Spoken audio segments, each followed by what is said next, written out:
Download this code and get free GPT-4o from codegive.com, link in the description below. Sure.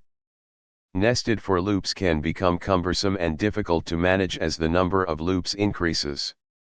In Python, you can use the itertools.product function to replace nested for loops with a more concise and efficient approach. The itertools.product function computes the Cartesian product of input iterables. It is particularly useful when you have multiple lists or ranges to iterate over.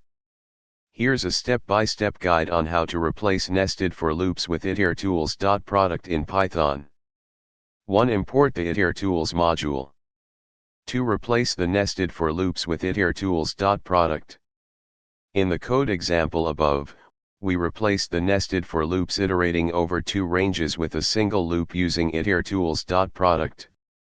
This makes the code more readable and easier to manage, especially when dealing with multiple nested loops. You can apply this technique to replace any number of nested for loops with itertools.product to simplify your code and improve its readability.